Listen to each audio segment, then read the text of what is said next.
She had performed over 4,000 autopsies, but this one defined her career. Dr. Evelyn Hartwell thought she had seen it all. But when Adrian Holt's body arrived on her table, the evidence told a very different story. What seemed like just another suicide case quickly turned into something much darker and perhaps impossible to explain. Don't forget to subscribe to the channel if you haven't already, leave a like on the video, and comment below where you're listening from. Now, take a deep breath, relax, and stay with us until the end, because the truth hides in the details.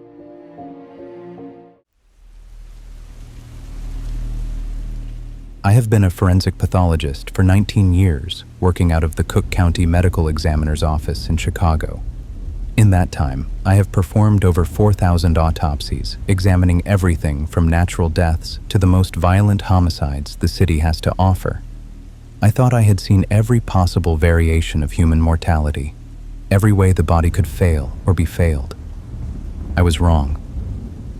My name is Dr.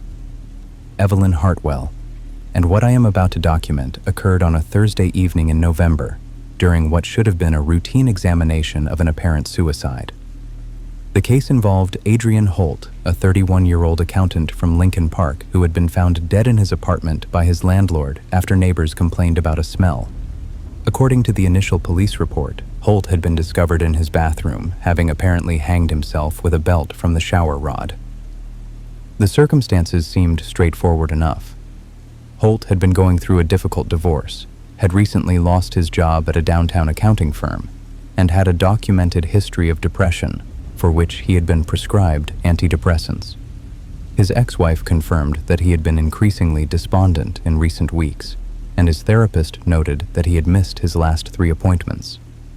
Everything pointed to a tragic, but unfortunately common outcome. The body arrived at our facility on Thursday morning, but due to a backlog of cases from a particularly violent weekend, I wasn't able to begin the examination until nearly 7 p.m. The building was mostly empty by then, with only the night security guard and myself remaining. I prefer working during these quiet hours when possible. The absence of distractions allows me to focus completely on the meticulous work that forensic pathology demands. I began with the standard external examination, photographing the body from multiple angles and documenting the visible signs of asphyxiation. The ligature mark around Holt's neck was consistent with hanging, showing the characteristic inverted V pattern that indicated the knot had been positioned at the back of the neck. There was some facial congestion and petechial hemorrhaging in the eyes, both typical findings in cases of asphyxial death. What struck me as unusual, however, was the condition of Holt's hands. In hanging cases, it's common to see defensive injuries, scratches or abrasions, where the victim instinctively clawed at the ligature in their final moments. Holt's hands showed no such marks. His fingernails were clean, unbroken, with no tissue or fibers beneath them. For someone who had supposedly struggled against a belt around his neck, his hands were remarkably pristine. I documented this observation and continued with the examination. The autopsy suite was equipped with our standard recording system, and I activated it at 7:23 p.m. as I began the internal examination. The fluorescent lights hummed with their familiar electrical buzz, and the ventilation system maintained its steady circulation. Everything was routine, methodical, exactly as it should be. I made the standard Y incision and began examining Holt's internal organs. His heart showed no signs of disease, his lungs were clear, and his liver appeared normal for a man his age.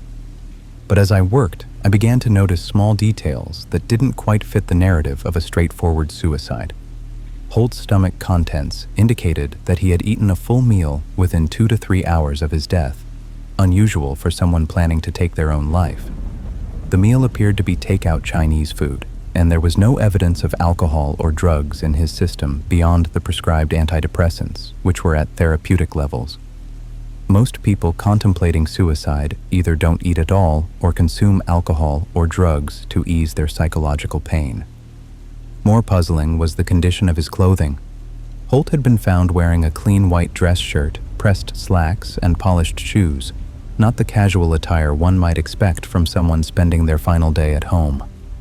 His clothes showed no signs of struggle. No wrinkles or tears that might indicate he had been restrained or fought against an attacker. I was examining Holt's neck more closely when I noticed something that made me pause. The ligature mark, while consistent with hanging, showed an unusual pattern. Most hanging victims who use a belt create a mark that varies in depth and width as the belt's texture presses into the skin. Holt's mark was remarkably uniform, as if the pressure had been applied evenly and consistently across the entire circumference of his neck. I photographed the mark from multiple angles and took measurements. The depth was consistent to within millimeters all the way around, something I had never seen in a hanging case. It was possible, I supposed, that the belt had been positioned perfectly and that Holt's weight had distributed the pressure evenly, but it seemed unlikely. As I continued the examination, I became aware of a subtle change in the atmosphere of the autopsy suite. The temperature seemed to have dropped slightly, though the digital thermometer still read 68 degrees Fahrenheit. The air felt heavier somehow, more oppressive, as if a storm were approaching.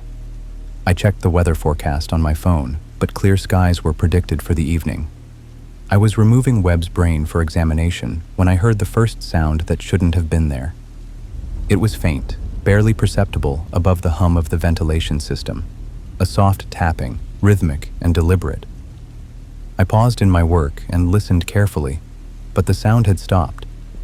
I resumed the examination, carefully sectioning Webb's brain to look for signs of trauma or disease. The tissue appeared normal, with no evidence of bleeding, swelling, or other pathology that might explain his death. But as I worked, the tapping sound returned, more distinct this time.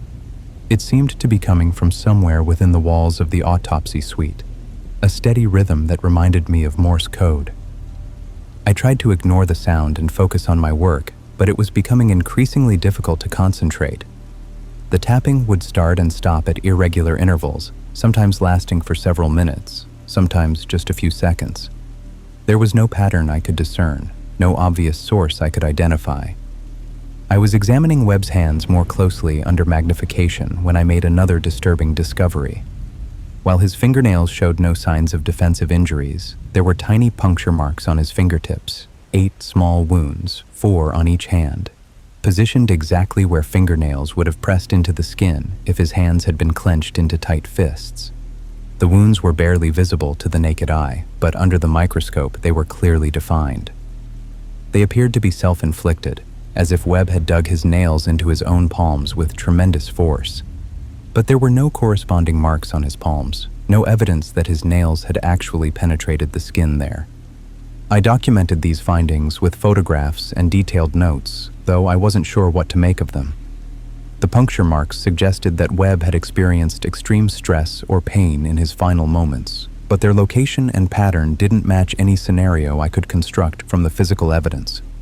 The tapping sound had evolved into something more complex, not just a simple rhythm, but what sounded almost like a conversation.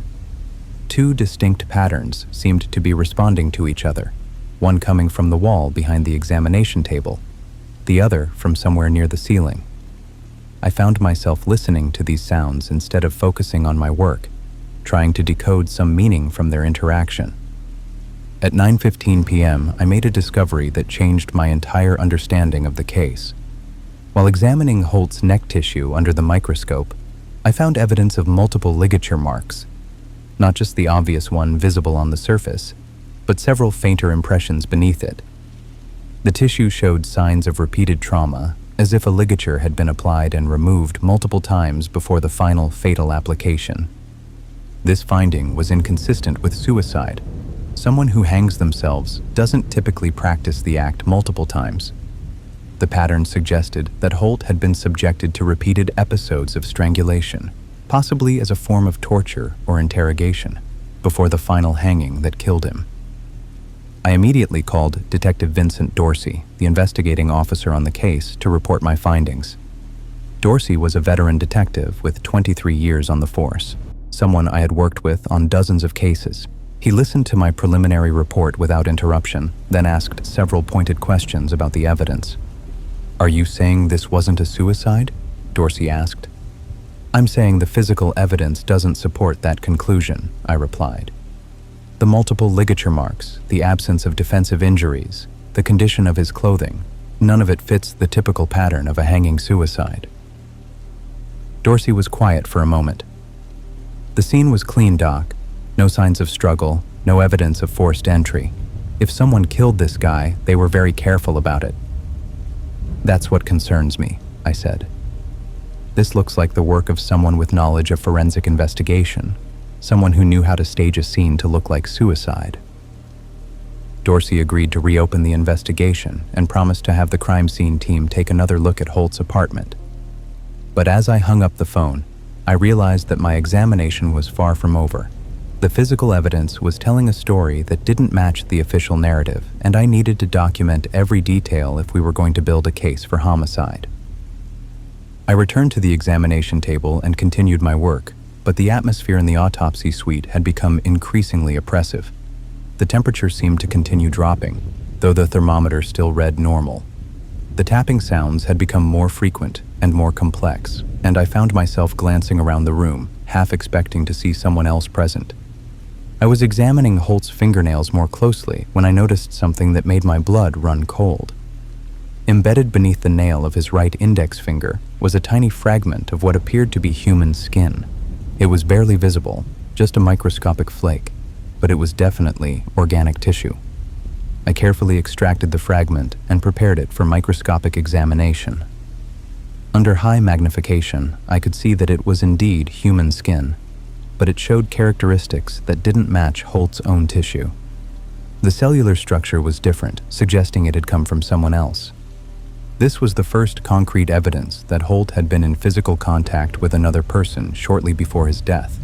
If he had scratched his attacker, even minimally, it might provide DNA evidence that could identify his killer. I collected the tissue fragment and several other samples for DNA analysis, though I knew the results wouldn't be available for several days. But the discovery had given me new energy to continue the examination, to look for other evidence that might have been overlooked. I was photographing the tissue fragment when the lights in the autopsy suite flickered. It was just a momentary interruption, barely noticeable, but it was followed by a change in the sound of the ventilation system. The steady hum became irregular, almost labored, as if the system were struggling to maintain proper airflow. I checked the environmental controls, but everything appeared to be functioning normally. The temperature was stable, the air pressure was within normal parameters, and the filtration system showed no error codes. Yet something had definitely changed in the atmosphere of the room. I continued my examination, focusing on Holt's internal organs for any additional evidence of trauma. His heart showed no signs of disease or injury, but there was something unusual about the blood pooling patterns. In a typical hanging, blood settles in the lower portions of the body due to gravity, creating characteristic lividity patterns. Holt's blood pooling was inconsistent with the position he had supposedly been found in. The pattern suggested that his body had been moved after death, repositioned to create the appearance of a hanging. This was further evidence that we were dealing with a homicide staged to look like suicide. I was documenting these findings when I heard a new sound. Not the rhythmic tapping I had been hearing throughout the evening, but something that sounded almost like whispering. It was so faint that I couldn't be sure I was actually hearing it, but it seemed to be coming from somewhere very close to the examination table. I stopped all movement and listened carefully. The sound was definitely there, a soft susurration that rose and fell like breathing or quiet conversation. But there was no one else in the autopsy suite, and the sound didn't seem to be coming from the ventilation system or any other mechanical source. I tried to dismiss it as auditory hallucination brought on by fatigue and stress, but the whispering continued, becoming gradually more distinct. I couldn't make out words, but there was definitely a pattern to the sounds, a rhythm that suggested language or communication. I decided to complete the examination as quickly as possible and get out of the building. The accumulation of strange phenomena, the temperature changes, the tapping sounds, the flickering lights, and now the whispering, had left me genuinely unsettled, though none of these things had obvious explanations. As I completed my examination and prepared to leave the autopsy suite, the whispering sounds seemed to intensify. They were coming from multiple directions now, as if several people were having quiet conversations just outside my range of hearing. But every time I tried to focus on the sounds, they would fade away, leaving only the familiar hum of the ventilation system. I finished my documentation at 11:47 p.m. and sealed Holt's body for storage pending the completion of the investigation. As I gathered my notes and prepared to leave, I took one last look around the autopsy suite. Everything appeared normal. The examination table was clean, the instruments were properly stored, the environmental systems were functioning correctly. But the atmosphere in the room still felt wrong, oppressive in a way that I couldn't explain. It was as if the space itself had been contaminated by whatever had happened to Adrian Holt, as if the violence of his death had left some kind of residue that couldn't be cleaned away with disinfectant and bleach. I left the building quickly, eager to get home and try to process what I had discovered. But as I walked to my car in the parking garage, I couldn't shake the feeling that I was being watched. Every shadow seemed to hide a potential threat. Every sound made me jump.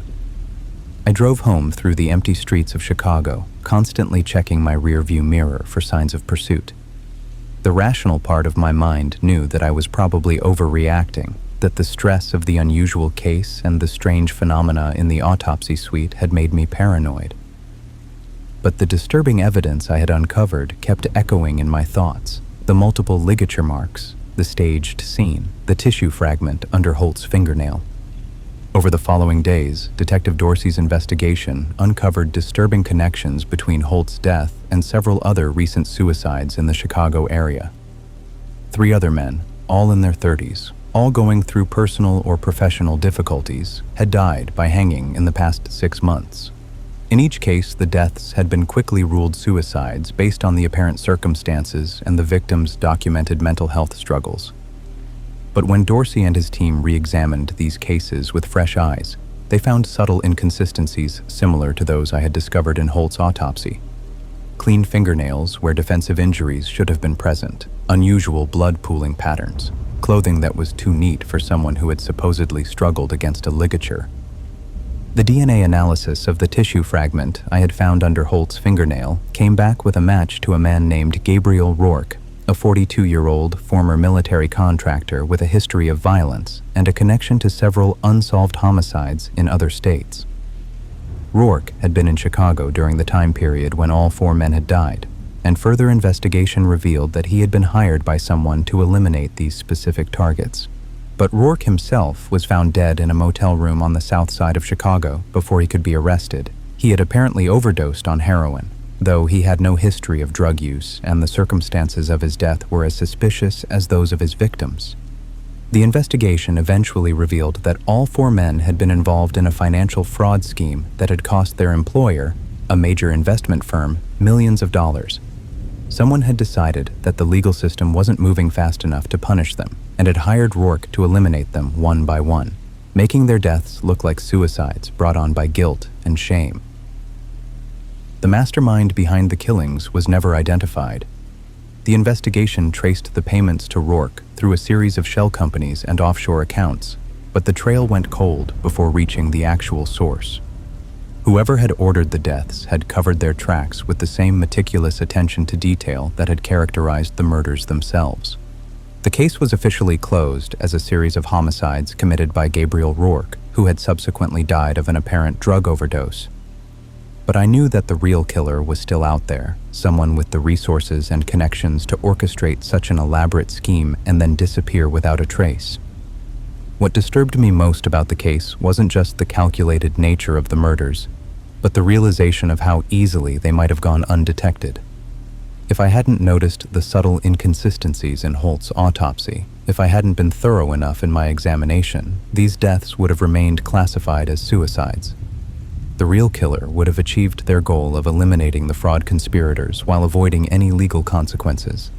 The experience changed how I approach every case that comes through our facility. I pay closer attention to details that might seem insignificant, look more carefully for evidence that doesn't fit the obvious narrative. I've discovered 3 other cases in the past year where deaths initially ruled as suicides showed signs of being staged homicides, though none as elaborate or well-planned as the Holt case. But what haunts me most about that night in the autopsy suite aren't the forensic discoveries or the criminal investigation that followed. It's the memory of those sounds, the tapping, the whispering, the sense of being watched by unseen eyes. I've worked hundreds of cases since then, spent countless hours alone in that same autopsy suite, but I've never experienced anything like what happened during Holt's examination. I've tried to rationalize those phenomena as stress-induced hallucinations, as the product of fatigue and the unsettling nature of the case. But deep down, I can't shake the feeling that something else was present in that room that night, something that wanted Holt's story to be told, his murder to be discovered and investigated. Maybe it was just my subconscious mind picking up on subtle clues that my conscious awareness hadn't yet processed, manifesting as auditory and sensory hallucinations that guided me toward the evidence I needed to find. Or maybe there really was something supernatural about that night, some kind of presence that refused to let an injustice go unnoticed. I don't know which explanation I find more disturbing. What I do know is that Adrian Holt's case taught me that the most terrifying autopsies aren't necessarily those involving the most violent or gruesome deaths. Sometimes the most frightening cases are the ones that look routine on the surface, but hide carefully constructed lies beneath. The ones where someone has gone to extraordinary lengths to conceal the truth, to make murder look like something else entirely. Those are the cases that remind me that evil isn't always obvious or dramatic. Sometimes it's methodical, patient, and intelligent. Sometimes it wears a mask of respectability and operates from the shadows, eliminating its enemies with surgical precision and leaving barely a trace of its presence. And sometimes, if you're very careful and very thorough, you can catch just a glimpse of that evil before it disappears back into the darkness where it came from. The case remains a reminder that in forensic pathology, as in life, things are not always what they appear to be. The most important discoveries often come from paying attention to the details that don't quite fit, the small inconsistencies that suggest a larger truth hidden beneath the surface. And sometimes, late at night when I'm working alone in the autopsy suite, I still hear those sounds, the tapping, the whispering, the sense of invisible presences moving through the shadows. I tell myself they're just echoes of that one disturbing case, memories triggered by the familiar environment and the solitary nature of my work. But part of me wonders if there's something more. Part of me wonders if the dead really do try to communicate with the living, if they have stories they need to tell and injustices they need to see corrected. If that's true, then I'm listening, and I'll keep listening, one autopsy at a time, until every story has been told and every truth has been revealed. Because in the end, that's what forensic pathology is really about. Giving voice to those who can no longer speak for themselves and making sure that their final testimony is heard by those who have the power to seek justice on their behalf. Even when that testimony comes in whispers from the shadows, in tapping sounds from empty walls, in the accumulation of small details that don't quite add up to the obvious conclusion. Especially then,